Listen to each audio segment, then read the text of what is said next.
have to ask one question. It's true. You'll have your assignment. Pressure. Work it up. Get it together. Okay, I think we'll get started. I'm sure people will be coming in as we go. Welcome to Indie Memphis Film Festival IndieTalks. All IndieTalks are free and sponsored by the Hohenberg Foundation, which we're very grateful for the support.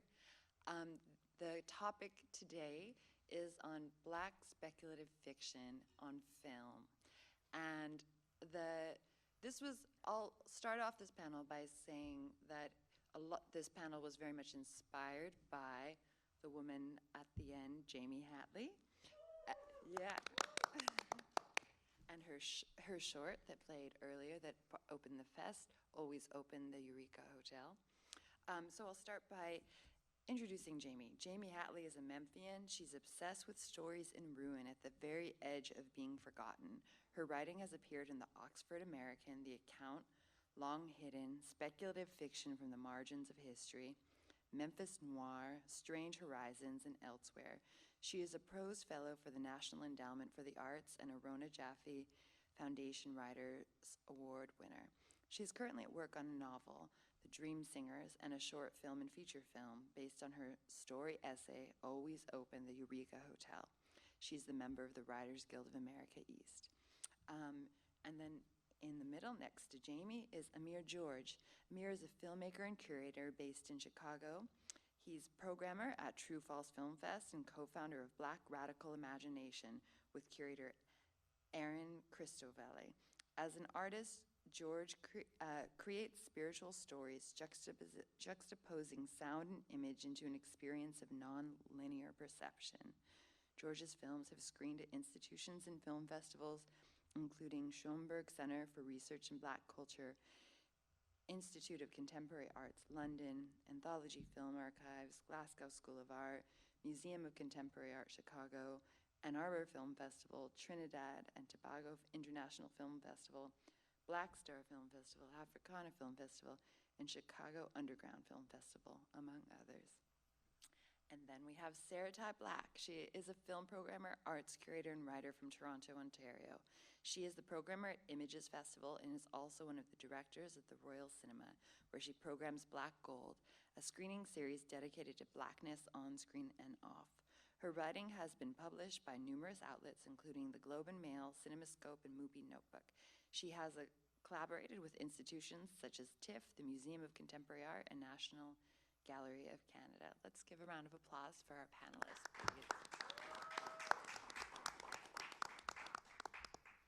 So I'll go back to, I was inspired by Jamey's ideas on speculative fiction in the work that she was working on in her short film and the feature that she's writing as a Indie Memphis screenwriting resident fellow. Writing in the midst as we speak. Oh, yeah, oh my God, yes. Of writing a feature film that we hope to see eventually. And I had first thought about focusing this panel on something that's been in the news, in headlines in the last few years, in Afrofuturism. And talking to Jamey, it was very interesting to think about Black speculative fiction and not just the future, and in the relationship with the past and the future. Can you talk a little bit, Jamey, about why that term, Black speculative fiction, is a better describer of what you're interested in than something like Afrofuturism? I mean, it's not like I'm not. I just was on, did an Afrofuturism thing a couple of weeks ago. But I think, one, I'm raised in the South and we're a little behind. Also, I think the way that we think about time is slippery, right? So it's moving backwards, because I think we still have a lot of understanding to do about the past, because there's so much silence and also lies and intentional misdirection about stories. And I'm really interested in Afro Surreal, because like it's really crazy. And when y'all go to Bass Pro Shops, you will see like how crazy Memphis can be like in one moment. When I lived in Louisiana for 10 years, so that's a different it's kind of like expected, but people kept asking me when I returned to Memphis, like, what did it feel like? And I said, I felt like a ghost haunting myself, because at any moment I could be encountering like a cousin with gold teeth, or someone that I, went to the Brill of Writers Conference with, or I could, it could be someone that I used to be in a coffee shop in New Orleans and they were in a coffee shop in Memphis. It's all very confusing. So, like the whole umbrella, like if I want to travel to the future, yes, but I do think that like, there's kind of a obsession with imagining ourselves in the future. Future's kind of sketchy right now. Climate change, all of these things which really impact poor Black neighborhoods and communities in the South. So also I just want my stories to have the widest net that they can. And also in the South, like this, it's not as, I think because we're still catching up, with writing. Plus films are very expensive. So we have this grand tale of storytelling, of writing. Paper and ink is so, like computer, like typing.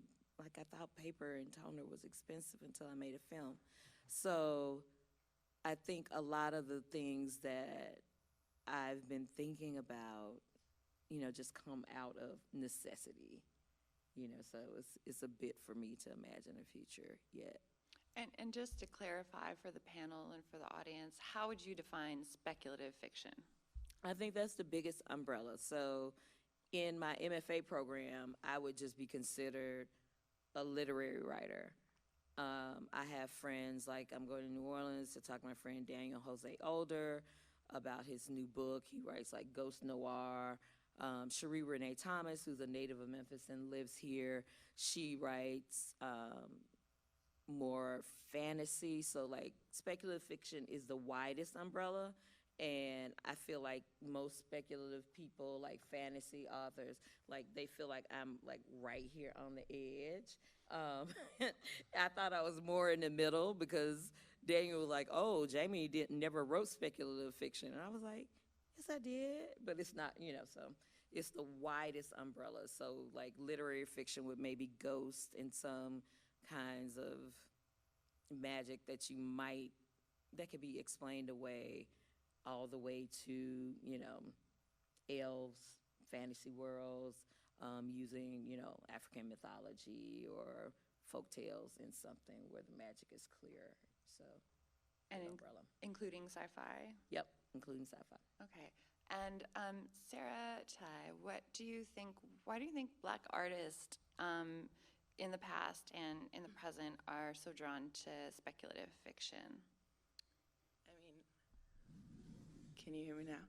I feel like the most obvious answer is like imagining different worlds. I feel like when you trace the nature of how Black artists and specifically Black filmmakers have kind of used speculative fiction on film, you can kind of see a bit of a subsequential timeline happening, like when you have like 70s, 80s, like Brother from Another Planet, this like kind of critical gaze on the here and now, and then it becomes a bit more fantastic with Sun Ra and all that. And I think we're coming to this like return now. If you're on a certain part of Black Twitter, you know all about the arguments about Afro-pessimism. Yes. So I think we're returning to that right now, which I think, when we use like these words like speculative fiction or Afro-surrealism, Afro-futurism, it's like you really have to clarify what your purpose is in using it and where you're drawing it from, which is why I like Afro-pessimism, because it's, a Black-owned word. I feel like surrealism, there is like a transformative potential there, but it also, due to its roots, becomes more aestheticized rather than like a formal principle to forward radicality. Can you clarify Black pessimism for the audience? Oh gosh. I can't. It just feels, it's very tied up in like specifically Black queer theory, this notion that our future depends on like the feeling and the affect of now rather than like not yet realized imaginary. You know, I see it more so as rooting a sort of interiority and feeling, a way of being that is very much now, and using that as building blocks to make something that is perhaps more, for lack of a better word, realistically transformational. You know, it's like, for those who have a lot of access and resources and capital and all that, it's like easy to be like, oh, I can make another world, but you know, we're going through our day-to-day lives, you know, maybe those just little moments in our life when they start to add up a bit and we get more and more of that space of being free. So that's my weird definition of it. Thank you. And Amir, how would you respond to that, to the question of Black artists being drawn to speculative fiction, or in turn a response to Sarah-Tai's negation of that? I would start by saying, I'm a Afro optimist. He's also a Gemini. Also exists. So I could be either, I guess. But as how it functions, the people interested in it, I think it's, as far as how it relates to cinema, is that it's still like so many images that haven't been seen of like Black people or created. So I think that allows, you know, the imagination just to go crazy and think about how we could imagine ourselves in like a science fiction or a horror or like an alternative history type of, you know, aspect. And I think that those kind of fit under all those umbrellas. I think when it comes to Afro surrealism, that's more so like spiritual work, and how like the present is interacting with the invisible, and how that's influencing, you know, the work and the implications that's being done, you know, within that spiritual work to just expand upon like the imagination further. What can you name some? Can you name some Afro surrealism interesting work that you find? Well, there's a manifesto written by like D. Scott Miller. I got it over here. Okay, all right. And he breaks down the Afro surrealist aesthetic, and relating it to like, you know, not really like in his witchcraft way, but more so like the spirit is always present, and it's up to us to choose to like you know, like use it or not, and the visible is always influencing like what's beyond the veil and all of that. So yeah, it works particular film wise. I would say like Chameleon Street is almost like an Afro surrealist film. You know, he's imagining himself in these different, you know, like character roles he's taking on, and the whole like Black Barbie doll scene and all of that. So Nice. When I think about, so when I was like thinking about all these terms, because I'm a trained artist, but when I came back, all of my friends were academics, and so they were having like a lot of arguments about Afrofuturism and Afro-pessimism and Afro-surrealism that mostly like went over my head. But so when I traced it back, I go back to like Ishmael Reed and, you know, his neo-hoodoo manifesto, right? And it's very similar kind of in this spirit and tone of really centering Blackness. And so when I come to all of those things, no matter like what side of, you know, theory you're on, it depends. It's like, what's the gaze in my art, you know, and then what's the tone I want it to have and feel and impact. You know, there's a writer, fiction writer here, Arthur Flowers, who wrote Demojo Blues and had to leave here. He lives in Syracuse. Just actually consulted on a film for Spike Lee. And so he calls it literary hoodoo, because I think, especially in the South, the practice of hoodoo is also intertwined with the art, you know, and so when it's not just a theoretical thing, and it is actual part of your lived daily experiences. Like when I said to him, I was like, oh, it was really cold in Atlantic. It must have been the hate. And he was like, what? You know? And so like I was at like a country church, and there was this puppy out of nowhere, like just trying to climb up these steps. And so these little old ladies, they looked at each other and they was like, must be a haint. And then we were like, of course, this puppy comes out of nowhere. He's like really, really trying to get into church. So, you know, it's just like, it's fun. It's very interesting to like see the theoretical kind of overlay, but then how does an artist like work? Like, are you thinking about that as you work? I'm thinking about like Terrence Nance's work, like when we saw Solange's piece, like I knew his piece, right? But he's also from Texas. Or Arthur Jafa's work, and he's from Tupelo, Mississippi. And so I see a lot of those things in their work, and I'm like looking around, but like, y'all see that too? And sometimes people don't, because like that practice, I think just being steeped in some of those practices, even if you don't know what they are, really, really impact people's work, even if we think of them as, you know, New Yorkers or elsewhere. I know, I want to go back to you, Jamey, for a second, just for more clarification that I think some of the people in this room have seen your short, but could you just tell us a little bit about the subject, the Eureka Hotel, and how you decided to approach what you were saying about the slipperiness of time in it? Sure. The Eureka Hotel, I always open the Eureka Hotel. I actually, like, I used to work in a building and looked out on this old Victorian, and and Cherie, Renee Thomas, who went on to like edit the first Black speculative fiction anthologies. Like she had stuff from Dumas in there and Samuel Delany and contemporary writers. But before all of that, we were just girls like working in drinking wine out the back door of a Black woman's art gallery, and there was this house. And so I had already started imagining this house, and then when I started, like a decade later, writing on a novel, I saw that it had really been documented in folklore. This man, white man Henry Hyatt, went all across the USA collecting African-American folklore, and he stayed at the Eureka until the police were like, oh, white man, you cannot stay in this colored hotel. And so she was a conjure woman, probably a madam, and those things intercepted. And so for me, it's about Black survivals. Like hoodoo in itself is a Black survival of, you know, the transatlantic slave trade, like divorced of culture, language. You know, we weren't like Louisiana that had the Catholic saints to hide underneath. So that those things were that robust, and also a way for women to make a living, whether it was sex work or conjure work. And also there's this hidden history of Memphis being a center. Whenever I say conjure, people automatically think New Orleans, but at one point there were like 10 spiritual supply houses here. They said a third of the mail went out with spiritual supplies, but some of the biggest sellers were Black women in the Church of God in Christ, which is a Pentecostal church.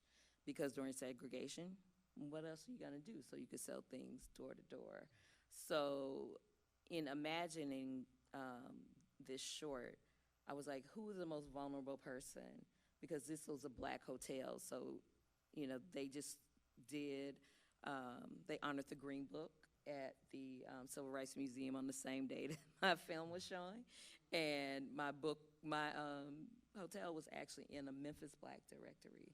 So I was really concerned with issues of power, especially for women, and survival and safety, and wanted to kind of impart like how dangerous it was just to move through the world, and it still is to move through the world as a Black person. And, you know, there's these stories of like girls getting in trouble, usually meaning pregnant.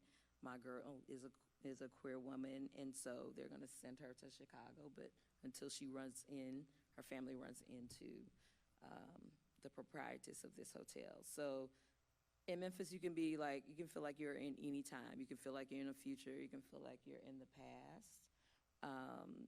But I'm just really interested in how Black people have tried to assert power and agency in whatever spaces they hold, whether they were in the kitchen cooking as enslaved people, or, you know, running a brothel, / hotel, or feeding people. And the Eureka Hotel was a real black hotel near Real the, black hotel, and Lorraine. it's really, if you go to the Civil Rights Museum, if you stand on Mulberry, you are 2 blocks away. You can see, if you buy that neon sign, which is where the fake kitchen was, you can see the magnolia tree that still stands there. And so we actually got to shoot in front of it. So you should visit her. Visit the landlady.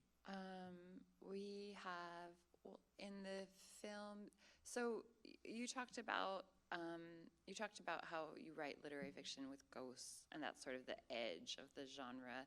We have a lot of ghost films in the festival this year, and I'm gonna open the umbrella wide enough to include ghost films in what we're talking about.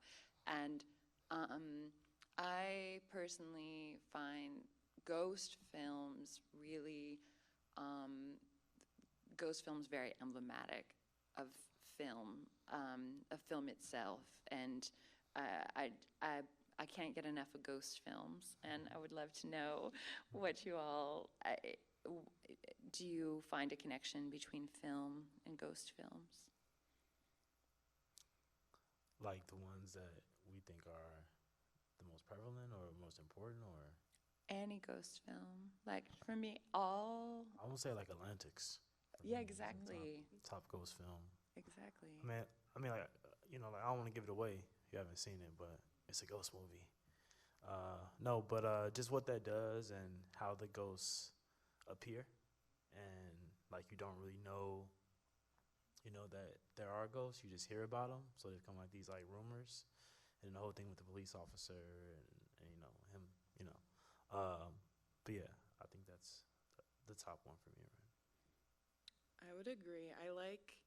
You clearly have a passion for ghost movies that I didn't know about before just No, I now. do. I'm assuming in this conversation we're talking something like Casper or Ghost or something.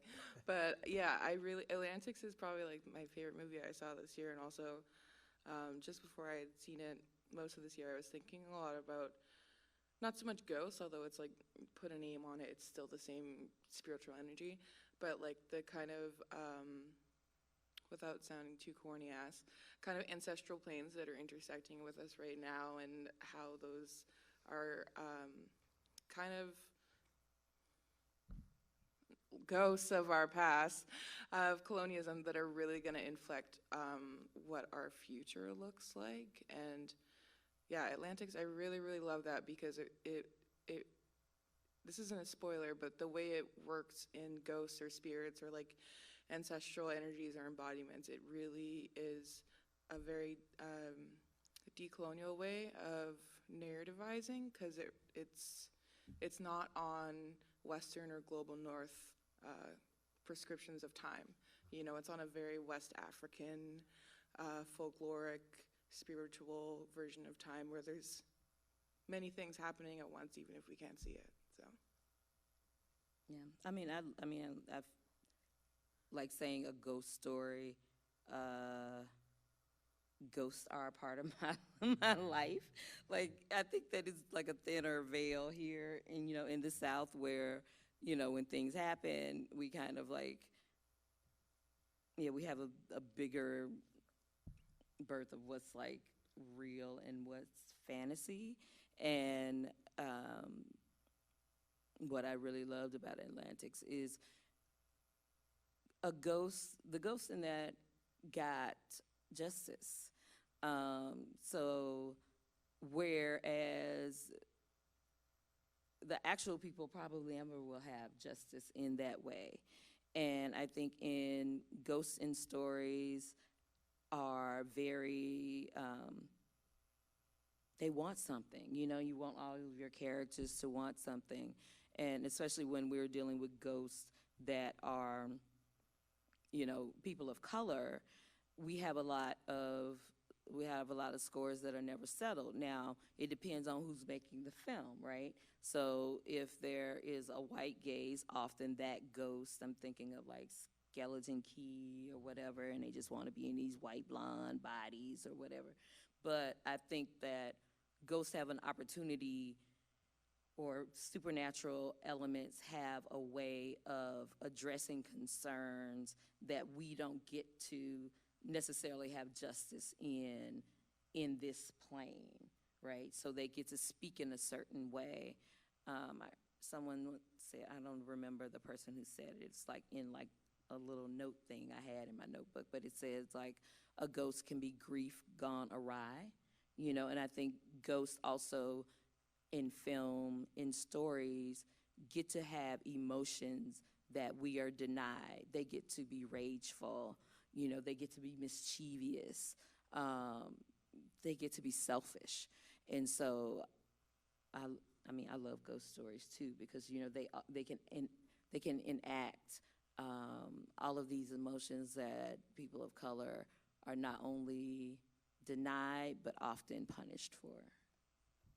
That's, yeah, I don't know as much about ghost stories. For me, ghost films it's so much about the film, because I feel like my relationship with all film, like when you see Cary Grant projected, you're seeing a ghost, you know, right. Like all, to not be too basic, but I feel like all films are just interactions with ghosts. And I love the whole, like, very old school, just like thin projection, like when that's the ghost, when the right. And memory is a ghost too, you know, like, so you're living with something that's not there, but it affects your daily life as if it's like a real manifestation. Okay, absolutely. Well, let's talk about another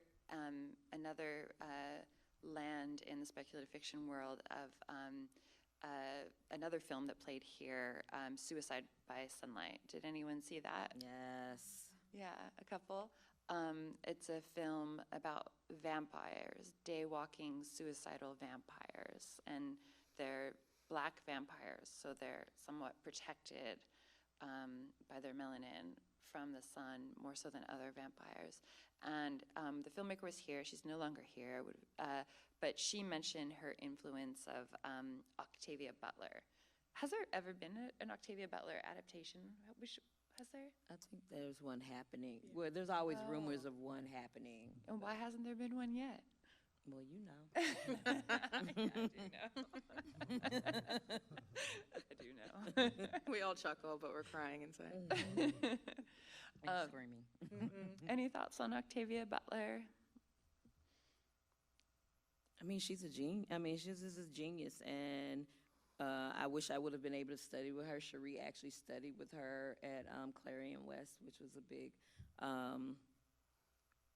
science fiction writers workshop, and I've only heard that like she was like super, super generous and wonderful. But her ability to imagine, like I think she's a prophet, because now, like, you know, like Parable of the Sower and some of those books, it's like, oh, this is like a transcript from now. Like, she was like really channeling. And also, you know, I think about, if we're talking about the speculative, there's even in her artistic practice, a while back, they showed her notebook where she wrote down everything that she wanted to do and accomplish on her notebook.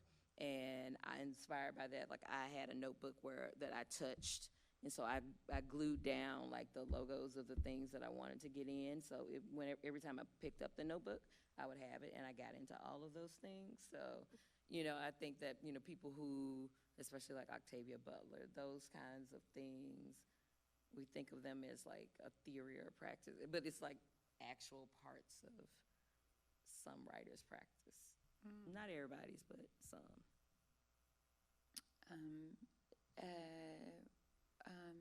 You guys jumping in? No? You don't have to. We're just like, we miss Octavia Butler. We wish she was we're here to like fix our lives. Like asking, what do you think about Toni Morrison? Right. You know, it's such Lord, it's gonna make me cry. we don't have the time, you know what I mean? But Octavia Butler was one of the first Black women authors I read, and I think she's just an incredible example of using science fiction or speculative fiction as a way to materially realize a sort of feeling, a way of being, especially as Black women, that just, gets you a bit outside of your head and makes you realize how material essentially the effect of existing in this world is. So it's very world affirming, it's very space affirming to read her work. I find it really healing.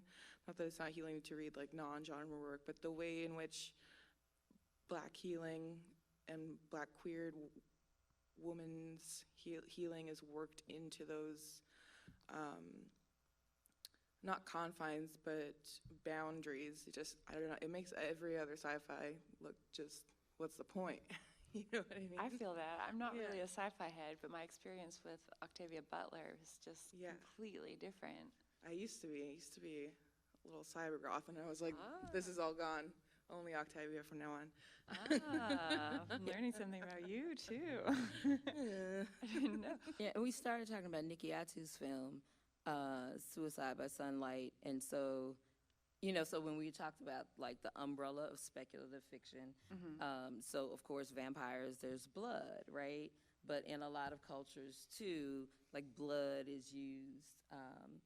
I showed in my pitch that there's a photograph that was embargoed of a janitor scooping up Martin Luther King Jr.'s blood off the balcony to give to these ministers.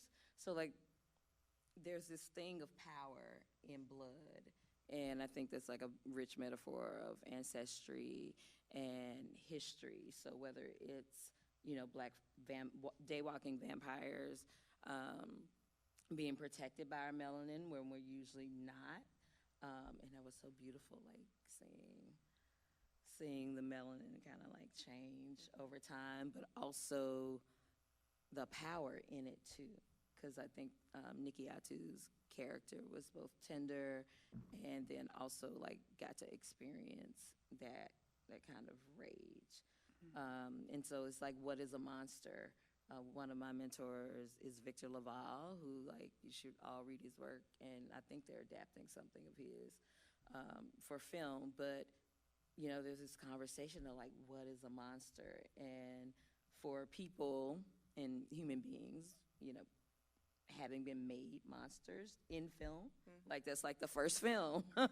If we go back to Griffith, that we were made to be monsters, and so for us to reclaim monsterdom, which is power and rage, and use it as retribution, I think is powerful and probably scary to the powers that be. So maybe that's one, we know that's one of the answers why Octavia Butler's work hasn't been made. Because, if we rose up and became vampires and then started selling scores,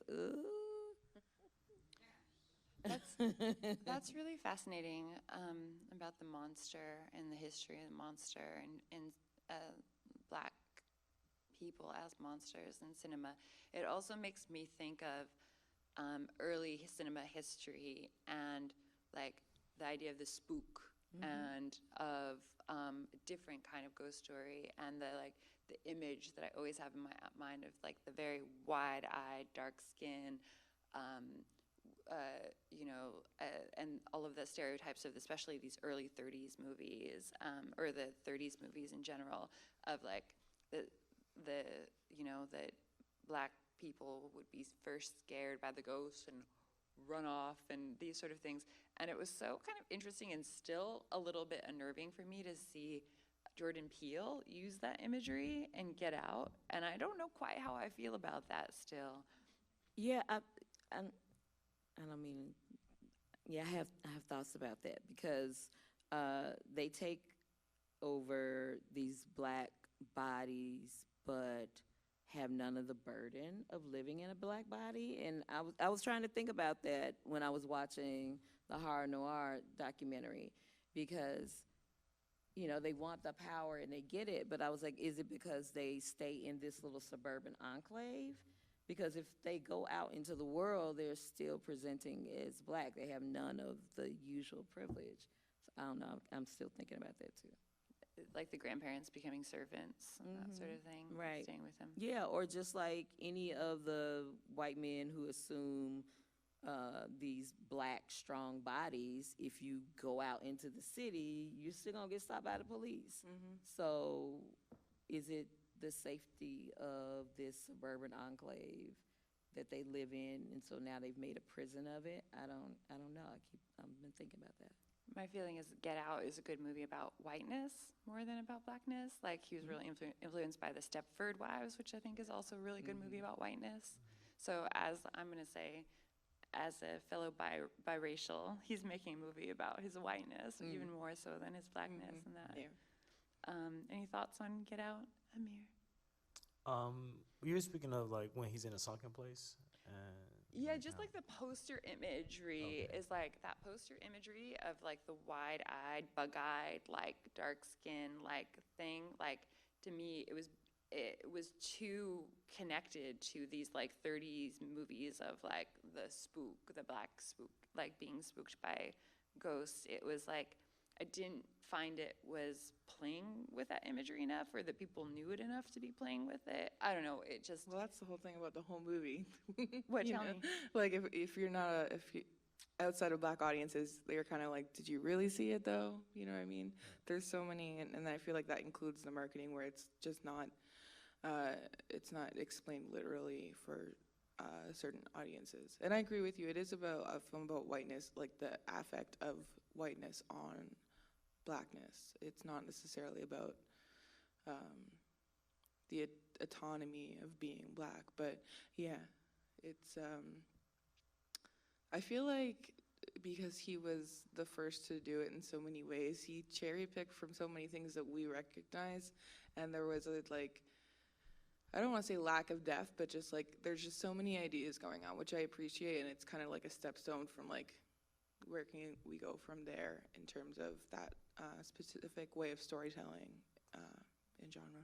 I also thought that movie was more of like a comedy than a horror film to me. Absolutely. I laughed the entire time. Absolutely. That's his background. Yeah. That's his strengths, I feel like. Yeah. But I do think it was playing off, past like sensibilities of imagery of just being in fear and kind of being this unknown place of entrapment, being a sunken place. But yeah. No, The Sunken Place is but as much as I have criticisms of the film, The Sunken Place, that's great. That's like a great concept. While I'm shitting on everyone's favorites, sorry, this is being recorded. What do we think of? I mean, and I'm probably more pro than a lot of people I know. But how do we feel about? You can't talk about black speculative fiction on film without talking about Black Panther. Is that something that is really good for film? Is that for the culture? Is Black Panther good, or are there negatives to this work that was character created by white people in Marvel Studios? And is it ultimately for the good, or does it come with too much baggage? I mean, I feel like it depends on what you think the use of film is for, and like how we as black people or black filmmakers, whatever, in the industry are supposed to move like within it or aside it or against it. I think Black Panther is like a very excellent example of like black capitalist filmmaking, which is not to say it can't have merits. I watched it like everyone else. I got excited. I was sitting in a row with a bunch of kids and I was like, oh my gosh, they get to have this. This is so good. But first of all, like the geopolitics of that film are messed up. Messed up. I love it, but the CIA agent and the relationship Yeah, with Africa, it's hard. It's just bad. But like, it's like, I'm, if you can't tell, I'm a bit of a pessimist. In my own work of programming, I want to celebrate work, but also criticize it. And I feel like we're kind of at a point, and as much as we talk about like representation and diversity, which are white concepts, we don't need those things. We need like freedom. We're forgetting that this industry was made specifically without us in mind. You know what I mean? Like when you look at the history of film, like in the beginning of the late 19th century and the beginning of the 20th century, like literally this industry was built on our labor. If you want to go even further back to like first contact and indigenous peoples. So it's like kind of wild to think that our freedom could come within this thing that, like, even at its base in, like, cameras and film itself, like, we literally are not meant to be represented. There's a reason, like, that spook image is so dark, because white people specifically made it so darker skinned people couldn't be realized on film, you know, like the literal material processes of filmmaking are there to erase us, never mind the industry it exists in. So Black Panther, you know, I watched it on Netflix, which I have a scam account from my mom, which I think sums up how I feel about Black Panther. Like, I believe it definitely comes from like a white gaze, and also you have this Killmonger character who's about arming black people, and T'Challa is trying to stop him from doing that, but T'Challa has assistance from the CIA agent. It's coming from a place of control, where it's not necessarily like active liberation happening and people are necessarily free. It's still this oversight of what's being going here and what's happening to this, like, you know, vibranium, and even getting access into it. And once they have access, it's like, all right, we're still maintaining this position of power over Wakanda itself, and trying to guide like their politics without allowing them to, like figure it out themselves. It's also like, who has access to this? What's the little country called? What was it? Wakanda. Thank you. Sorry, don't tell anyone I asked that. Oh my lord. Wakanda was closing the borders down. Yeah. You know, it's like, who has access to it? It was just a strange, like, myself having been like partially raised by like a West African black man who had these very like French colonial views of like Black Americans or Black North Americans versus, you know, I was just watching and I'm like, is it freedom or is it just class? You know what I mean? Yeah, it was very entangled, because I'm like, where is Killmonger's mama, and where, and I'm like, and so like, if in a fairy tale, like, he was a rightful heir of the throne and he did everything he was supposed to do to like ascend to the throne, but he was also like a fed, and so, you know, I mean, look, you can go through my Instagram. It was my friend's birthday. I dressed up. I had face paint. We did it all, and we had a ball because basically we bought out like basically a whole black theater, so we got to see it and enjoy the parts that we enjoyed. But then later on, like even in the midst of it, I'm like, it's kind of like the feeling I get is like, we're celebrating it while we know we're waiting for better. I was glad those people got work and made a lot of money. Like, that's what I was like, look how big this set is. Look how many costume designers must have got work, how many makeup artists, you know, so like anytime people, but I'm like, also it's capitalism, so. Yeah, it's like this, whenever I see like Black future on screen, I'm just like, you're kind of just taking capitalism to a higher point. It's like, you know, we still have this reliance on like the fastest technology and all that. It's like, we're in the world is dying and we're going back to like pre-colonial practices to try to save it. So it's kind of wild that we would think the end game of at least our liberation would just be the same world we're living in, but with us not dying. You know what I mean? Right. Not better, just not dead. Yeah. And very straight. I know. I was like, I'm like, what? Oh, that's right. With all those Future's just gonna be hot Black straight couples. I was like, when is it happening? Like, where is it happening? Like, yeah, that's like a quintessential part of Black futures is, you know, doing away with.